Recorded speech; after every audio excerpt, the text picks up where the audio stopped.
ഗവർണർക്ക് സർവകലാശാല സിൻഡിക്കേറ്റിനെ പിരിച്ചുവിടാനുള്ള അധികാരമുണ്ട്. യൂണിവേഴ്സിറ്റി ആക്ട് അനുസരിച്ച് 7(4) വകുപ്പ് അനുസരിച്ച് സർവകലാശാലയിൽ പ്രവർത്തനം സുഗമമായി നടന്നില്ലെങ്കിൽ സിൻഡിക്കേറ്റിനെ പിരിച്ചുവിടാൻ കഴിയും. അവർ വിദ്യാഭ്യാസത്തിന് ഉപയോഗിക്കുന്നത് അവരുടെ രാഷ്ട്രീയ താല്പര്യങ്ങൾ സംരക്ഷിക്കുന്നതിന് വേണ്ടി മാത്രമാണ്. അതിനുള്ളൊരു ടൂളാണ് SFI എന്ന് പറയുന്നത്. ആ വിദ്യാർത്ഥികൾ സമരം ചെയ്യാൻ പറയുന്ന വിദ്യാർത്ഥികൾക്ക് പോലും എന്തിനാണ് ഈ സമരം എന്ന് പോലും അവർക്കറിയില്ല. ഒരു ദിവസം ഗോവിന്ദൻ്റെ നേതൃത്വത്തിലാണ്, ആലോചിക്കുക, CPMൻ്റെ സംസ്ഥാന സെക്രട്ടറി ഗോവിന്ദൻ്റെ നേതൃത്വത്തിൽ ഒരു സർവകലാശാലയെ സമീപിക്കുക, ഒരു പറ്റം വിദ്യാർത്ഥികളെ കൊണ്ട് യൂണിവേഴ്സിറ്റി പരീക്ഷാ വിഭാഗത്തിൽ വരെ കയറ്റി വിട്ട ഒരവസ്ഥ ഇവിടെ ഉണ്ടായി. അതിനുശേഷം പോലീസ് അവരെ റിമൂവ് ചെയ്യുന്ന കുട്ടികൾ വീണ്ടും മുകളിലേക്ക് കയറുന്നു. അപ്പോൾ സർക്കാർ സ്പോൺസേഡ് സമരം നടത്തി ജനശ്രദ്ധ തിരിച്ചുവിടുക എന്നുള്ളതായിരുന്നു ലക്ഷ്യം. പക്ഷേ അക്കാര്യത്തിൽ അവർ പരാജയപ്പെട്ടു.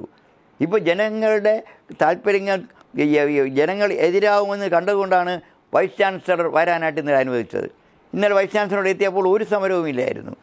അദ്ദേഹം ഇപ്പോൾ യൂണിവേഴ്സിറ്റിയുടെ ഫയൽസും ഡിഗ്രി എല്ലാം ഒപ്പിട്ടിട്ട് മടങ്ങിപ്പോയി. അപ്പോൾ ഇങ്ങനെ സമരം നടത്തുന്നത് ഒരിക്കലും നമ്മുടെ വിദ്യാഭ്യാസ രംഗത്തിന് ഭൂഷണമല്ല എന്ന് മനസ്സിലാക്കാനുള്ള വിവരവും വിവേകവും CPMനുണ്ടായില്ലെങ്കിൽ കേരളത്തിലെ ഈ വർഷം കഴിഞ്ഞ വർഷത്തേക്കാളും വിദ്യാർത്ഥികളുടെ എണ്ണം കുറയും എന്നുള്ളൊരു സംശയം വേണ്ട. എങ്ങനെ രക്ഷകർത്താക്കൾ മറ്റേ ഇവിടെ കോളേജിലേക്ക് അയക്കും? അവർ മറ്റ് സംസ്ഥാനങ്ങളിലേക്കോ വിദേശത്തേക്കോ അയക്കും. ഈ അടുത്ത ദിവസങ്ങളിൽ ഈ ഇടയ്ക്ക് മന്ത്രിയോട് ചോദിച്ചാൽ പറയും റാങ്കിങ്ങിൽ നമ്മൾ ഒന്നാമതാണ്, 3-4 യൂണിവേഴ്സിറ്റിക്ക് A+ കിട്ടി, അതുപോലെ കുറച്ച് കോളേജൊക്കെ NRIഫിൽ റാങ്കിങ് കിട്ടി. അതുകൊണ്ട് മാത്രമല്ല ആയില്ല.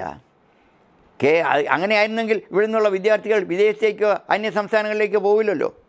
ഈ അടുത്ത ദിവസം ഒരു പ്രചരണം കണ്ടു, 2800ഓളം വിദേശ വിദ്യാർത്ഥികൾ കേരള സർവകലാശാലയിലേക്കായിരുന്നു. അതിൻ്റെ വാസ്തവം എന്താ? ഈ മറ്റ് രാജ്യങ്ങളിലുള്ള കുട്ടികൾ ഇങ്ങോട്ടേക്ക് സ്കോളർഷിപ്പിൽ വരും, അവർക്ക് ഓപ്ഷൻ കൊടുക്കും.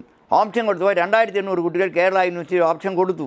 കാരണം 50ഓളം കോളേജ് ഓപ്ഷൻ കൊടുക്കാം യൂണിവേഴ്സിറ്റി, അവർ കൊടുത്തതിലേക്ക് വന്നു. പക്ഷേ ഇപ്പോൾ വന്നത് 50 താഴെ കുട്ടികളാണ്. ഇവിടുത്തെ ഈ സമരം കണ്ടു കഴിഞ്ഞാൽ ഏതെങ്കിലും വിദ്യാർത്ഥികൾ വരുമോ? ജർമ്മനിയിൽ നിന്നും റഷ്യയിൽ നിന്നും കാനഡയിൽ നിന്നും വരുന്നു എന്നൊക്കെയാണ് ഇടയ്ക്ക് പല സിൻഡിക്കേറ്റങ്ങൾ പറഞ്ഞത്. വന്നേക്കുന്ന മാലിയിലെയും സിലോണിലെയും ആഫ്രിക്കൻ കൺട്രീസിലെ കുട്ടികളാണ്. അപ്പോൾ നമ്മുടെ നിലവാരം ഇല്ലാതാക്കുന്നതിൽ CPM വഹിക്കുന്ന പങ്ക് വലുതാണ്. അവർക്ക് ഇതിലൂടെ രാഷ്ട്രീയ നേട്ടം കൊയ്യുക. അതുകൊണ്ട് യൂണിവേഴ്സിറ്റികളെ രാഷ്ട്രീയമുക്തമാക്കണം. സർവകലാശാല ചുവപ്പുവൽക്കരിക്കാൻ ഇവർ നടത്തുന്ന ശ്രമം, വർഷങ്ങളായിട്ട് നടത്തുന്ന ശ്രമം, ഇപ്പോൾ അവർ പറയുന്ന കാവ്യവൽക്കരിക്കാൻ ശ്രമിക്കുന്നു. ഒരിക്കലും കാവ്യവൽക്കരിക്കാൻ ശ്രമിക്കാൻ പാടില്ല. അത് ത്രിവർണ്ണവൽക്കരിക്കാനും പാടില്ല. ത്രിവർണ്ണവും പാടില്ല, കാവ്യയും പാടില്ല, ചുവപ്പും പാടില്ല. സർവകലാശാലകൾ ഇൻഡിപെൻഡൻ്റ് ആയിരിക്കണം, സ്വതന്ത്രമായിരിക്കണം. പക്ഷേ ഇവിടെ സർവകലാശാല പൊളിറ്റിക്കലൈസ് ചെയ്തത് CPM ആണ്. അതിനെതിരായിട്ടുള്ളൊരു മൂവ്മെൻറ്റ് ഗവർണറുടെ ഭാഗത്തു നിന്നുണ്ടായെങ്കിൽ അതിനെ ചെറുക്കാനുള്ള ശ്രമമാണ് ഈ സമരത്തിന് മുഴുവൻ കാരണം. ഗവർണർക്ക് സർവകലാശാല സിൻഡിക്കേറ്റിനെ പിരിച്ചുവിടാനുള്ള അധികാരമുണ്ട്. യൂണിവേഴ്സിറ്റി ആക്ട് അനുസരിച്ച് 7(4) വകുപ്പ് അനുസരിച്ച് സർവകലാശാലയിൽ പ്രവർത്തനം സുഗമമായി നടന്നില്ലെങ്കിൽ സിൻഡിക്കേറ്റിനെ പിരിച്ചുവിടാൻ കഴിയും. അങ്ങനെ പിരിച്ചുവിടണമെന്നുള്ള അഭിപ്രായമൊന്നും എനിക്കില്ല. കാരണം ജനാധിപത്യപരമായി തിരഞ്ഞെടുക്കപ്പെട്ടു വരുന്ന ബോഡിയാണ്. അത് പിരിച്ചുവിടപ്പെടാൻ പാടില്ല എന്നുള്ളതാണ്. പക്ഷേ പിരിച്ചുവിടേണ്ട ഒരു അവസ്ഥ കേരളത്തിലുണ്ടായാലെന്താ? ഒന്ന്, യൂണിവേഴ്സിറ്റി സിസ്റ്റം മുഴുവൻ തകർന്നിരിക്കുകയാണ്. സർവകലാശാലയിലെ ഒരു ജോയിൻറ്റ് രജിസ്ട്രാർ VCയുടെ ഉത്തരവില്ലാതെ രജിസ്ട്രാറെ റീഇൻസ്റ്റേറ്റ് ചെയ്യുന്നു. സസ്പെൻഡ് ചെയ്യപ്പെട്ടയാൾ സർവകലാശാല ഓഫീസിൽ വരുന്നു. അദ്ദേഹം കാർ ഉപയോഗിക്കരുതെന്ന് വൈസ് ചാൻസലർ ഉത്തരവിടുമ്പോൾ അദ്ദേഹം കാർ ഉപയോഗിക്കുന്നു. സെക്യൂരിറ്റി ഓഫീസറോട് കീ വാങ്ങാൻ പറയുമ്പോൾ കീ സെക്യൂരിറ്റി ഓഫീസർക്ക് കൊടുക്കുന്നില്ല. യൂണിവേഴ്സിറ്റി ഇലക്ട്രോണിക് ഫയൽസാണ്. ആ ഫയൽ സിസ്റ്റത്തിൽ ലിങ്ക് പുതുതായിട്ട് ചുമതലപ്പെടുത്തിയ രജിസ്ട്രാർക്ക് കൊടുക്കുന്നില്ല. ആകെക്കൂടി ഒരു അനാർക്കിയാണ്. ഈ അനാർക്കി ഇവിടെ ചോദ്യം ചെയ്യാൻ ആരുമില്ലാത്തൊരവസ്ഥയാണ്. മുൻകാലങ്ങളിലൊക്കെ CPM ഭരിച്ചുകൊണ്ട് അവിടെ കോൺഗ്രസ് UDF ഭരിച്ചുകൊണ്ടിരിക്കുന്ന കാലത്തൊക്കെ SFI സമരം ചെയ്ത് അവരുടെ ഈ മസിൽ പവറിലൂടെയാണ് പലതും നേടിയെടുക്കുന്ന അരക്ഷിതാവസ്ഥ ഉണ്ടാകുന്നത്. ഇപ്പോൾ ആ രീതിയിലുള്ള ശ്രമം നടത്തിയപ്പോൾ കേരളത്തിൽ ഇപ്പോൾ സർവകലാശാലയുടെ വൈസ് ചാൻസലർമാർ CPM നിയന്ത്രണത്തിലുള്ളവരല്ല. ഇവർ വൈസ് ചാൻസലർമാർ CPM നിയന്ത്രണത്തിലുള്ളവരാകണമെന്ന് പറയുന്നത് അവരുടെ താല്പര്യങ്ങൾ സംരക്ഷിക്കുന്നതിന് വേണ്ടിയാണ്. ഇപ്പോഴുള്ള വൈസ് ചാൻസലർമാർ അങ്ങനെയല്ല, വളരെ സ്വതന്ത്രരാണ്, അവർ അക്കാഡമിക്കാണ്. അപ്പോൾ അവരെ ശരിയും തെറ്റും കണ്ട് പ്രവർത്തിക്കുമ്പോൾ SFIയുടെ താല്പര്യങ്ങൾ നടക്കുന്നില്ല, CPMകാരായ സിൻഡിക്കേറ്റ് അംഗങ്ങളുടെ താല്പര്യങ്ങൾ നടക്കുന്നില്ല. അതിൻ്റെ പരിണിത ഫലമാണ് ഇന്ന് കേരള സർവകലാശാലയിൽ നടക്കുന്ന ഈ അനിശ്ചിതാവസ്ഥ. ഇന്നിപ്പോൾ ഞാൻ അറിയുന്നത് ഇന്നലെ മന്ത്രിയുമായി വൈസ് ചാൻസലർ സംസാരിച്ചു എന്നറിഞ്ഞു. ഇവിടെ 2000-ഓളം ഡിഗ്രി സർട്ടിഫിക്കറ്റ് ഒപ്പിടാനുണ്ട്. അതൊരു വലിയ ഇഷ്യൂ ആയി മാറി. വിദ്യാർത്ഥി 2000 ഒപ്പ് VC ഒപ്പിടാനുണ്ട്, അദ്ദേഹം വരുന്നില്ല. അദ്ദേഹത്തിന് ഇവിടെ അകത്ത് കയറാൻ പറ്റണ്ടേ? അപ്പോൾ അദ്ദേഹം പറഞ്ഞു ഇവിടെ സമാധാന അന്തരീക്ഷമാണെങ്കിൽ ഞാൻ വരും ഒപ്പിടും.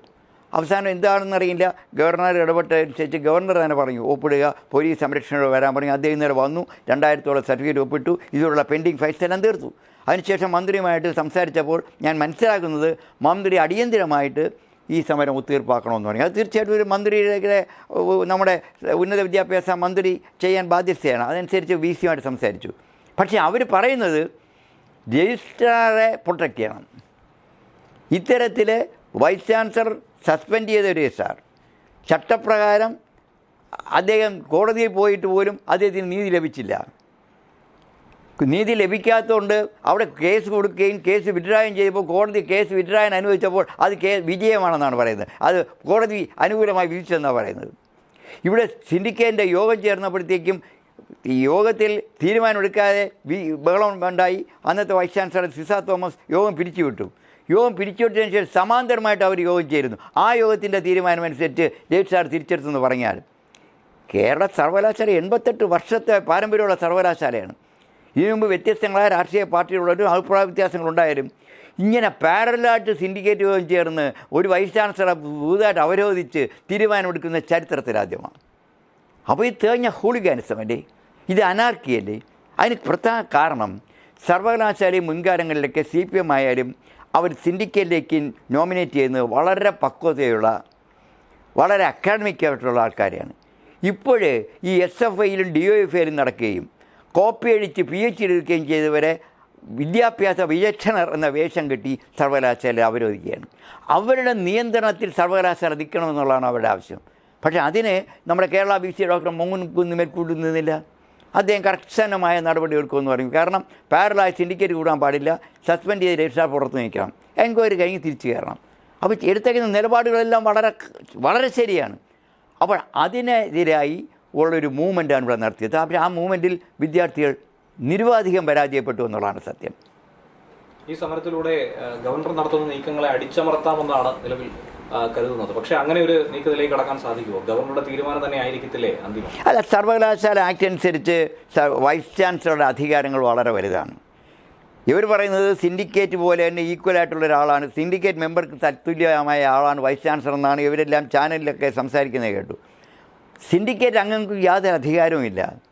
സിൻഡിക്കേറ്റ് യോഗം ചേരുമ്പോൾ മാത്രമേ സിൻഡിക്കേറ്റ് മെമ്പർക്ക് അധികാരമുള്ളൂ. പക്ഷേ വൈസ് ചാൻസലർക്ക് സിൻഡിക്കേറ്റ് ഇല്ലാത്തപ്പോൾ സിൻഡിക്കേറ്റിൻ്റെ സെനറ്റിൻ്റെ എല്ലാ അധികാരമുള്ള ആളാണ് വൈസ് ചാൻസലർ. യൂണിവേഴ്സിറ്റി ആക്ട് അനുസരിച്ച് വൈസ് ചാൻസലർ അധികാരങ്ങൾ വളരെ വലുതാണ്. ഗവർണർക്ക് നേരിട്ട് സർവകലാശാല ഭരണത്തിൽ ഇടപെടാൻ പറ്റില്ല. ഗവർണർ എന്ന് പറയുന്നത് ഒരു അപ്പലേറ്റ് അതോറിറ്റിയാണ്. അപ്പോൾ അതുകൊണ്ട് വൈസ് ചാൻസലർക്ക് തന്നെ യുക്തമായ തീരുമാനം, വൈസ് ചാൻസലർക്ക് തീരുമാനം കോടതി ചെന്നാൽ പോലും ചോദ്യം ചെയ്യാൻ നിയമപ്രകാരമാണെങ്കിൽ അത് ചോദ്യം ചെയ്യാൻ പറ്റില്ല. കാരണം സിൻഡിക്കേറ്റിൻ്റെ അധികാരത്തിൽപ്പെട്ടതാണ് രജിസ്ട്രാറുടെ നിയമനം. അപ്പം അപ്പോയിൻറ്റിങ് അതോറിറ്റിക്ക് മാത്രമേ ഒരാളിനെ പണിഷ് ചെയ്യാൻ അധികാരമുള്ളൂ. പക്ഷേ സിൻഡിക്കേറ്റ് യോഗം ചേരാതിരിക്കുമ്പോൾ ആ രജിസ്ട്രാറെ സസ്പെൻഡ് ചെയ്യാനുള്ള അധികാരം വൈസ് ചാൻസലർക്കുണ്ട്. അത് കഴിഞ്ഞിട്ട് അത് അടുത്ത യോഗത്തിൽ റിപ്പോർട്ട് ചെയ്താൽ മതി. ഇതാണ് നിയമം. അപ്പോൾ ആ രീതിയിലാണ് വൈസ് ചാൻസലർ അദ്ദേഹത്തിൻ്റെ ആ പ്രത്യേക അധികാരം ഉപയോഗിച്ച് രജിസ്ട്രാറെ സസ്പെൻഡ് ചെയ്ത്. പണിഷ് ചെയ്തിട്ടില്ല, സസ്പെൻഷനാണ്. That means suspension is not a punishment. തൽക്കാലം അദ്ദേഹം ഇവിടെ ചില ക്രമക്കേടുകൾ കാണിച്ചു, ചില ഗവർണറോട് അപമര്യാദ, അദ്ദേഹത്തിൻ്റെ അനാദരവ് കാട്ടി. അതിൻ്റെ പേര് അദ്ദേഹത്തെ മാറ്റി നിർത്തിയിട്ട് അന്വേഷിക്കാൻ ചുമതലപ്പെടുത്തുന്നത് സിൻഡിക്കേറ്റിനെയാണ്. അതുകൊണ്ടാണ് കോടതിയിൽ പോയിട്ട് പോലും സ്റ്റേ കിട്ടാത്തത്. പക്ഷേ അതിന് പകരം ചെയ്തത് സമാന്തരമായി യോഗം ചേർന്ന് അവർ അദ്ദേഹത്തെ തിരിച്ചെടുക്കാൻ തീരുമാനിച്ചു. ഇത് ഏത് ജനാധിപത്യമാണ്? ജനാധിപത്യത്തെക്കുറിച്ച് വാദമില്ലാതെ പ്രസംഗിക്കുന്നവരാണ്. ജനാധിപത്യമാണോ? ജനാധിപത്യമായ ഒരു ബോഡി വൈസ് ചാൻസലർ പിരിച്ചുവിട്ട് കഴിഞ്ഞാൽ യോഗം ഡിസോൾവ്ഡാണ്. പിന്നെ യോഗം ചേരണമെന്നുണ്ടെങ്കിൽ ആ യോഗം വിളിച്ചുവിട്ടാൻ വൈസ് ചാൻസലർക്ക് മാത്രമേ അധികാരമുള്ളൂ. അതിന് പകരം കൂട്ടത്തിലുള്ള ഒരാളിനെ വൈസ് ചാൻസലറാക്കി അവരോധിച്ച് ഞങ്ങൾ തീരുമാനമെടുക്കുന്നു, ഞങ്ങൾ രജിസ്ട്രാർ തിരിച്ചെടുക്കുന്നു എന്ന് പറഞ്ഞാൽ നമ്മുടെ ഇപ്പം നിയമസഭയിലോ അല്ലെങ്കിൽ പാർലമെൻറ്റിലോ ഒരു ബില്ല് പാസ്സാക്കുന്നില്ല എന്ന് കാണുമ്പോൾ അസംബ്ലി പിരിഞ്ഞതിന് ശേഷം അല്ലെങ്കിൽ പാർലമെൻറ്റ് പിരിഞ്ഞതിന് ശേഷം കുറച്ച് അംഗങ്ങൾ ഒന്നിച്ചിരുന്നുകൊണ്ട് ഞങ്ങൾ നിയമം പാസ്സാക്കിയെന്ന് പറഞ്ഞാൽ അതിനെന്ത് വരെയാണ്? അപ്പോൾ ഇതൊക്കെ അതാ ഞാൻ പറഞ്ഞത്, തികഞ്ഞ അനാർക്കിയാണ് കേരളത്തിൽ നടക്കുന്നത്. ആ അനാർക്കിയുടെ ഒരു വകഭേദമാണ് ഇപ്പോൾ കേരളത്തിൽ നടക്കുന്ന കേരള സർവകലാശാല മാത്രമല്ല, കേരള സർവകലാശാല സമരമാണ്, കണ്ണൂർ സമരമാണ്, കാലിക്കറ്റ് സമരമാണ്, ഈ സംസ്കൃത സർവകലാശാല എന്ന് പറയുന്നത് ഒരു CPM ഡോമിനേറ്റഡ് ആയിട്ടുള്ള ക്യാമ്പസാണ്. അവിടുത്തെ അധ്യാപകരിൽ 95% CPM ആണ്. VC-യും സിൻഡിക്കേറ്റും എല്ലാം CPM ആണ്. അവിടെ പോലും സമരമാണ്. അത് മറ്റൊന്നിനുമല്ല, SFIയുടെ ലഹരി കച്ചവടം നടത്തുന്നതിനുള്ള ഒരു വലിയ ക്യാമ്പസായി സംസ്കൃത സർവകലാശാല ക്യാമ്പസ് മാറി.